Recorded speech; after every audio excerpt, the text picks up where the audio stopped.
ba na walang bagay na pwedeng magwalay ng tao at ng Diyos kundi ang kasalanan? Ulitin ko po binabanggit ng Biblia na walang makapagwawalay sa atin sa pag-ibig ng Diyos. Kahirapan, kamatayan, karamdaman, problema, pagsubok, kahit ano pang problema ang sabihin mo, hindi ka niyan kayang ihiwalay sa Diyos. Pero merong isang bagay na pwedeng magpawalay ng tao at ng Diyos, at yan ay walang iba kundi kasalanan. Okay? At kapag nangyari yan, yan ang pinaka masalimuot na mangyayari sa buhay ng tao. Yung tayo po ay lubusang mapawalay sa ating manlilikha. Yan ang pinakamasalimuot na mangyayari. Meron tayong nararamdamang mga kalungkutan pag nawawalay tayo sa mahal natin sa buhay. Tama po ba? Tama po ba?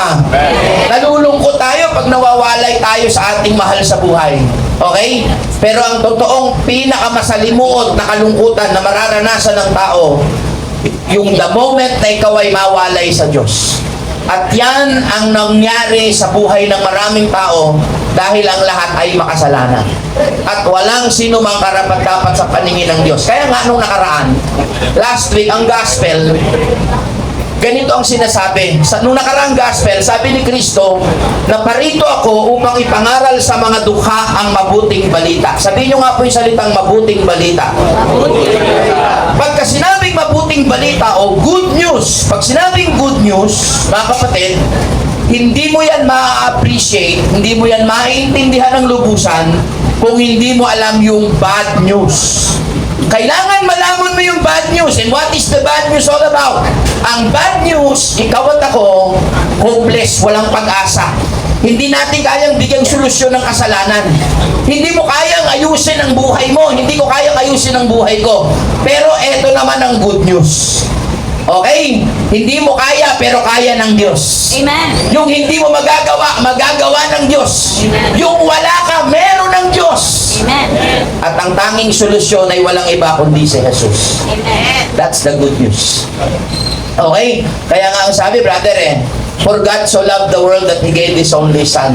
Binigay niya that whosoever believes shall not perish but have an everlasting. Hindi ka mapahamak. Kasi yun ang gusto ng Diyos. That none of us, sabi doon, walang isa mang mapahamak, kundi ang lahat ay makapagsisi. So, kailangan natin magsisi. Bakit? Sapagkat, mga kapatid, yung pagsisisi ay pag-amin. Yung pag-amin ay isang realisasyon na tinatanggap mo at naniniwala ka na ikaw ay merong dapat pagsisihan. Alam niyo po ba, one of the greatest failure of human being, tandaan niyo po ito one of the greatest failure of human being, eto, alam niyo po ba, sa langit, no? Sa kasaysayan ng Biblia, pagbabasahin yung langit, hindi pa naman tayo nakapunta ron, pero may pasilip. Ano yung pasilip? Yung salita ng Diyos. Sa langit, mga kapatid, ang unang nilikha ng Diyos, hindi naman human being, hindi naman tao. Ang unang nilikha ng Diyos, according to the scripture, spirit being, o yung tinatawag nating angelic being. Pag sinabing angelic being, mga anghel, kasama yan ng Diyos. They are creation, part of God's creation. Ngayon, sa langit, maraming nagsasabi na ang mga anghel, walang kalayaan, wala silang free will. Hindi totoo. Kasi kung totoo wala silang kalayaan, how they were able to rebel against God? Paano nila nagawang magrebelde sa Diyos kung wala silang kalayaan? Meron silang kalayaan. Nagrebelde sila sa Diyos Kaya nga si Lucifer, na binabanggit ng scripture ng maraming pagkakataon, na si Lucifer, mga kapatid, na dating lingkod ng Diyos sa kalangitan, mananamba ng Diyos, okay? Worshipper ng Panginoon na tinatawag na taga-taglay ng liwanag, or Lucifer means light bearer. Yung Lucy means light, bear means bearer. Light bearer, taga-taglay ng liwanag sa kalangitan. Pero isang araw, nagrebelde siya laban sa Diyos. Why? Sinagot ng Ezekiel. Anong sabi ng Ezekiel? Ang sabi nun, because the pride of your beauty you have fallen. Dahil sa iyong angking ganda at kayabangan, ikaw ay hinulog. Ulitin ko hinulog. So nung siya'y hinulog, mga kapatid, no? Mapapansin nyo, right after nung pagkakahulog kay Satanas, naging ang pangalan niya from Lucifer to Satan. Pag sinabing Satan, ang meaning niya, adversary of God. Kaaway ng Diyos. Kaaway siya nino? Kaaway siya ng Diyos. Pero bakit hindi niya dinidigma hindi niya kaya ang Diyos. Kahit ikaw, kahit ako, hindi natin kaya ang Diyos. Okay? Ang hirap lumaban sa kalooban ng Diyos. So, hindi niya kaya ang Diyos. Anong ginawa niya? Nilabanan niya yung mahal ng Diyos. Why? Nung lumikha ang Panginoon, sa 6 na araw na paglikha, yung 5 araw na paglikha, alam natin yan, kahit grade 1, kaya niya sabihin, nung araw ng mga paglikha sa 5 araw, lahat yan galing sa sinabi ng Diyos. Utos. Pag sinabing utos ka man, ang sabi ng Panginoon, magkaroon ng liwanag, nagkaroon. Magkaroon ng mga karagatan, nagkaroon ng bundok, magkaroon ng halaman, nagkaroon. Pagdating ng 6 na araw, ang sabi ng Panginoon, let us make man according to our image and likeness. Gawa tayo ng tao, yung wangis natin. Okay? Anong ibig sabihin? Hindi siya utos. Masterpiece ka ng Panginoon, obra maestra ka ng Diyos. Kamay mismo ng Diyos ang humulma sa'yo. Bakit? Sabihin mo sa katabi mo, kasi. Lakasan mo, kasi. Special ka. Amen. Kamay mismo ng Diyos ang humulma dyan. Hindi ka special child, no? Special ka. Amen? Special ka sa Panginoon. Bakit? The very hand of God made you. Okay? The very hand of God made you. Ang gumawa sa'yo, kamay ng Diyos. Hallelujah. Hinulmahan niya yung putik. And He breathed into His nostril and it became living soul. Naging tao siya. Okay, human being na. Eto na si human being. Taong-tao na. Eva at Adan. Okay? Adam and Eve. Okay. Yung 2 tao na yon, babae at lalaki, inutusan ng Diyos. Makakain niyo ang lahat ng bunga ng punong kahoy sa hardin. Wag lang ang bunga ng pagkaalam ng mabuti at masama. Isang araw, kinausap ng old serpent o ng ahas itong si Eva. Ang sabi niya kay Eva, may twist dito, makinig kayong maigi.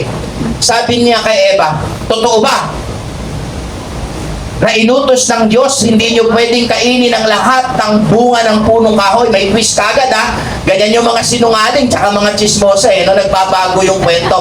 Ang tanong nila, ang tanong ni Satanas, totoo ba na ipinagbabawal ng Diyos kainin ang lahat ng bunga ng punong kahoy? Sagot ni Eva, hindi naman. Makakain daw namin lahat. Pero wag lang ang bunga ng pagkaalam ng mabuti at masama. Dahil tiyak na kami mamamatay. Second twist. Sabi ng old serpent, sabi ng ahas, hindi totoo yan. Kasi pag kinain nyo yan, hindi kayo mamamatay. Kayo'y magiging parang Diyos. Alam nyo ba ang tao? Gustong-gustong maging Diyos. Akala nyo lang hindi. Pero the fact na gusto natin, masunod ang gusto natin. The fact na gusto natin, mangyari yung gusto natin. The fact na lahat ang gusto mo, mangyari. Gusto mo maging parang Diyos. Kaya nga ang tao, uhaw na uhaw sa posisyon. Ang tatakaw sa posisyon. Ang tatakaw sa... Nandiyan ba kayo? Kasi gusto ng tao maging Diyos. Kung hindi pa Diyos, Diyos. Nandiyan ba kayo? Okay. Ang sabi niya, hindi totoo yan. Kasi pag kinain nyo yan, kayo'y magiging parang Diyos. Kinain ngayon ni Eva. Binigyan niya si Adan. Ha? Si Adan, napansin ko lang, walang kapalag-palag. Nandiyan ba kayo? Si Adan, walang kapalag-palag. Noon pa pala. Bahala na kayo mag-isip. Eto na. Nagkasala na ang tao. Pero lutang na lutang pa rin yung biyaya at grasya ng Diyos. Why? Bumaba si Yahweh.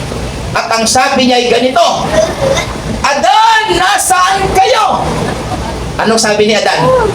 Yahweh, nagkukubli kami dahil kami hubad. Pangalawang tanong ng Panginoon, sino nagsabing kayo'y hubad?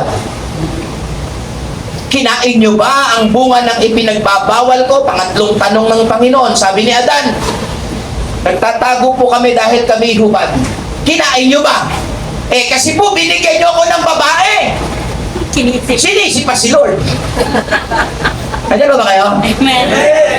Sabi ng Panginoon kay Eva, Eva, bakit mo naman tinukso si Adan? Kasi po, may ahas dito, tinukso ako. Napansin nyo ba? Na bago pa yung human being, mayroon ng spirit being. Bakit? Naunang hinulog eh. Kaya huwag kayo papayag pag may nagsasabi sa inyong hulog ka ng langit. Isa lang ang bumaba sa langit, si Kristo. Pero si Satanas sinulog. Malinaw? Sabi ni Jesus, nakita ko si Satanas sinulog mula sa langit. Hulog siya ng langit. Pero yung bumaba mula sa langit, si Kristo. Nandiyan ba kayo? Amen. Trivia yan. Para maintindihan nyo. Ngayon, ang daming tanong sa kanila ng Panginoon, Eva, bakit mo naman tinukso ang lalaki? Kasi po may ahas dito. Kaya nga ang sabi ng 2 Peter 3:9, ulitin ko 2 Peter 3:9, not wanting anyone to perish, but everyone come to repentance. Ang Tagalog, hindi nais ng Diyos merong mapahamak. Kaya ang lahat, binibigyan niya ng pagkakataong lakasan nyo, magsisi. Magsisi. Kasi ayaw niya mapahamak ang tao. Magsisi. Sabi mo, magsisi. Magsisi. Hindi manisi. Sabi nyo, magsisi. Magsisi. Napansin nyo ba ang ginawa ng tao na nisi? Naghahanap lagi ng sisisihin. Kaya yung tanong ko sa inyo from the very start, sino sa inyo rito nag-aakala na wala siyang kasalanan? Aaminin ko po sa inyo, marami akong alam na pumasok ng bilangguan, wala naman talagang sala. Pero huwag mo itatanggi sa akin na wala kang ibang kasalanan. Meron at merong kasalanan na sa palagay ko lang, gagamitin ng Diyos ang lugar na ito para ituwid ka. Amen. Amen? Amen. Might as well. Yung mga nasa labas, hindi sila maituwid ng Diyos. Ilalagayan ng Diyos sa isang kalagayan na maituwid sila. Kasi ayaw ng Diyos na merong isa mang mapapahamak. Ang lahat ay nais niyang magsisi at hindi manisi. Hindi mo kailangan manisi. Why? Tingnan nyo ito yung concept, the principle itself. Sabi ng Panginoon, nasaan kayo? Kinain nyo ba? Yung mga tanong ng Panginoon, hindi nangangahulugang hindi niya alam.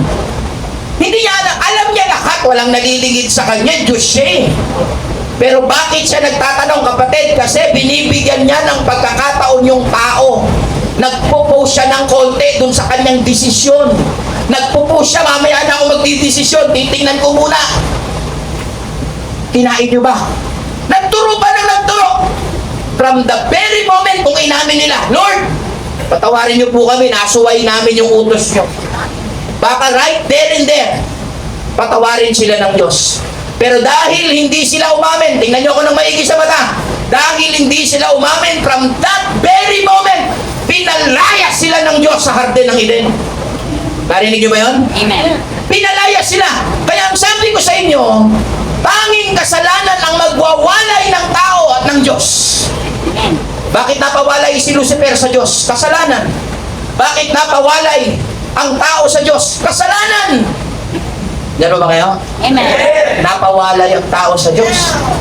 At wala nang paraan, kapatid, makinig ka, wala nang paraan para ang tao makabalik sa Diyos. No way! Wala lang Diyos! Makasalanan ng tao. Paano mo paglalapitin yan? Narinig niyo po ba yun? Paano mo paglalapitin yan, bro? Wala lang Diyos! Makasalanan ng tao. At nakita ng Diyos, walang solusyon. Hopeless ka, hopeless ako. Hopeless ang buong mundo. Hopeless ang lahat ng kanyang nilikha. Pero meron siyang paraan. Ibigay ang kanyang bugtong na anak. Upang ang sinumang sumampalataya, hindi mapahamak. Pagkaroon ng buhay na walang hanggan. Pwede ba palakpakan natin ang yes! Kapatid, si Jesus ang solusyon. Si Jesus ang taya ng Diyos, ang kabayaran ng Diyos sa kasalanan mo at kasalanan ko. Yung kasalanan ng buong mundo, pakinggan nyo na may yung kasalanan ng buong mundo, binayaran ng Diyos. Tinubos ng Diyos. Okay? Huwag niyo sa akin sabihin, Brother Bong, eh yung nakulong ba kami, hindi ba ito kabayaran? Hindi. Hindi po. Hindi po. Kasi yung kasalanang tinutuwid ng lipunan, panglabas lang na kasalanan. Makinig kayo. Panglabas lang na kasalanan. Pero hindi kayang ituwid ng lipunan ang kaloob-loob ang kasalanan ng tao. Bakit? Saan ba nagmumula ang pagpatay? Ang pangangalo niya, ang pagkakasala, sa loob yan, out of the abundance of the heart. Galing yan sa loob. Kaya ang ginagamot ni Lord, hindi lang yung panlabas, ginagamot niya yung ating mga kalooban. Amen. Kalooban, brother. Kasi kung hindi mababago yung kalooban mo, paglabas mo rito, malamang sa malamang kita ulit tayo. Nandiyan pa ba kayo? Amen. Pero pag nabago kalooban mo, maniwala ka sa hindi. Ang pulungan sa'yo, kiss na. Ewan ko lang kung nagpabala kayo. Pero, try nyo. Wala nang pinakamagandang buhay, kundi ang buhay na nasa kamay ng Diyos. Amen? Ulitin ko Wala nang pinakamagandang buhay, kundi ang buhay na nasa kamay ng Diyos. Kaya sabi ni Pedro, anong sabi niya? Panginoon, lumayo po kayo sa akin. Ako'y isang makasalanan. The moment na ma-realize mo, okay, makita mo hindi ka karapat-dapat, the very time na sasabihin sa'yo ng Panginoon, huwag kang matakot. Huwag kang matakot. Kahit makasalanan ka, sinulusyonan ko yan. Okay, pakinggan nyo na maigi. Pagka tayo ay nakikinig ng 7 last word, alam mo yung 7 last word, no? Yung 7 palabras, siya nga, no? Sa 7 palabras, maririnig mo lagi yung ganito pag dumarating yung mahal na araw. Yung ang ating Panginoon, ang ipako, sumisigaw siya. Ang sigaw niya ganito, Eli! Eli! Lama sabachthani! My God, why hast thou forsaken me? Ama, ama ko, bakit mo ako pinabayaan? Paano? Pinabayaan nga ba siya ng kanyang ama? Hindi ang sagot. Bakit, Brother Bong? Bakit ang sigaw niya? My God, why hast thou forsaken me? Ganitong ibig sabihin. Pag ipaparaphrase mo yan, dahil sa laki at dami ng kasalanang pasan-pasan ng Kristo, balot na balot ng kasalanan ng buong mundo. Kasi tinutubos niya nga Lahat ng kabayaran nasa kanya. Pasan-pasan niya yung kasalanan ng buong mundo. Ang layo niya sa kanyang ama. Hindi niya makita. Kaya kung ipaparaphrase mo, ganito ang tunog niyan. Ama, ama ko, hindi kita makita. Napakalayo mo. Ganyan ang kalagayan ng taong namumuhay sa kasalanan. Napakalayo sa Diyos. Pero salamat po. Dahil merong Jesus na namagitan sa tao at sa Diyos upang ang tao ay muling panumbalikin sa Diyos na nagmamahal sa kanya. Amen. Kapatid, ulitin ko, pare-pareho lang tayo. Biktima tayo ng kasinungalingan ng mundo. Okay? Lahat tayo bigo.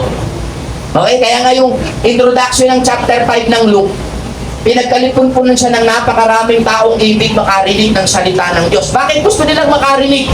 Kasi pagod na sila sa kabiguan nila. Kaya kung ipaparaphrase ko na naman, ganito lalabas. Pinagkalipon-punan siya ng napakaraming taong bigo na ibig makarinig ng salita ng Diyos. Bakit gusto nilang makarinig? Kasi ayaw na nila ng kabiguan. Nabigo ba sila? Oo. Sa panguhuli, bigo sila. Sa kanilang mga profession, nabigo sila. May sakit ka, bigo ka. Bakit? Bigo ka magkaroon ng tamang kalusugan. Nakakulong ka, bigo ka. Saan? Sa kalayaan. Bigo ka. Saan? Sana kapiling mo yung mga mahal mo sa buhay. Mga kabiguan yan. Pero alam nyo ba, ang sagot nakita ng Panginoon, ilayo ng kaunti, magtuturo ako. Yung turo ng Panginoon, ang sagot sa kabiguan ng tao. Amen. Pero tanda mo to, pero maliban na magdesisyon ka, unless you decide with your own heart, pag hindi ka nagdesisyon, gustuhin man ng Diyos, ayusin, baguhin ang buhay ng tao kung ayaw niya. Walang magagawa ang Diyos, brothers and sisters. Bakit? Kasi, tandaan niyo po ito ha, laging ginagalang ng Diyos ang desisyon ng tao. Amen. Gustuhin man niya magbago ang tao, kung ayaw mo, igagalang ka niya. Tuloy mo yan. Pero kung gusto mo ng grasya ng Diyos, lapit ka sa Kanya. Bukas ang palad ng Panginoon. Bukas ang puso ng Diyos. Tatanggapin niya ang lahat ng ilalapit mo sa Kanya. Hindi ka niya tatalikuran. Amen. But you have to decide right now. Kailangan mo mag-decide. Hindi ngayon, hindi bukas ha. Ngayon. Mamaya. Kailangan mo mag-decide, Lord, gusto ko, ikaw na yung maghari. Kaya kagaya yung kanta natin kanina, intro pa lang, maganda na. Sabi doon, Panginoon, inaalay ko sa iyo ang aking buhay. Kasi marami tayo kung sino-sino pinag-aalayan ng buhay natin. Eh. Minsan nga, alay natin yung buhay natin sa sarili natin. Di ba? Minsan, hindi pa para sa pamilya. Eh. Bakit? Kasi kung para sa pamilya, hindi ka papayag na mawalay ka sa kanila kasi mahal mo sila.